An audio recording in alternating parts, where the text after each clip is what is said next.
Hello friends, ಈ ವಿಡಿಯೋದಲ್ಲಿ common ಸಬ್ಜೆಕ್ಟ್ದು course number 20 international business. Okay, international business MBAದ್ದು 4th ಸೆಮಿಸ್ಟರ್ ಇಂಟರ್ನ್ಯಾಷನಲ್ ಬಿಸ್ನೆಸ್ಸನ್ನು ಕವರ್ ಮಾಡೋಣ. Right, international business. So international business ಇದರೊಳಗೆ ಎಲ್ಲ ಟಾಪಿಕಲ್ಲೂ ಸ್ವಲ್ಪ ಇಂಪಾರ್ಟೆನ್ಸ್ ಇದೆ. ಮಾಡ್ಯೂಲ್ 5 ಅಂತೂ ತುಂಬಾ ಇಂಪಾರ್ಟೆಂಟ್ ಇದೆ. ಅದು ಬಿಟ್ಟು ಎಲ್ಲ ಮಾಡ್ಯೂಲು ಇಂಪಾರ್ಟೆಂಟ್ ಇದೆ. ಎಲ್ಲ ಮಾಡ್ಯೂಲಲ್ಲೂ ಕ್ವಶನನ್ನು ರೈಸ್ ಆಗಿದೆ. ಆ್ಯಂಡ್ HOD ಕೋರ್ಸ್ ಆಗಿರೋದಕ್ಕೆ ಇದರೊಳಗೆ ಎಲ್ಲದರ ಮೇಲೂ ಅಷ್ಟೇ ವೇಟೇಜನ್ನು ಕೊಟ್ಬಿಟ್ಟು ಕ್ವಶನ್ ಪೇಪರ್ ತೆಗಿತಾ ಇದ್ದಾರೆ. ಸೊ ಇದರೊಳಗೆ 3 and 4 ನಾನು ಮೋಸ್ಟ್ಲಿ ಸ್ಕಿಪ್ ಮಾಡ್ತೀನಿ, because I won't find anything important there.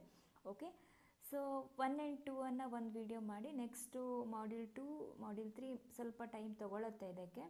Okay, easy ಇದೆ ಪಾಯಿಂಟ್ಸು, ಬಟ್ ಎಕ್ಸ್ಪ್ಲನೇಷನ್ ಜಾಸ್ತಿ ಇದೆ, ಪಾಯಿಂಟ್ಸ್ ಜಾಸ್ತಿ ಇರೋದ್ರಿಂದ it takes time. Fine. So ಇದನ್ನು ಕಂಪ್ಲೀಟ್ ಮಾಡಿದ್ರೆ ನಮ್ಮದು ಕಾಮನ್ ಸಬ್ಜೆಕ್ಟು ಕಂಪ್ಲೀಟ್ ಆದಂಗೆ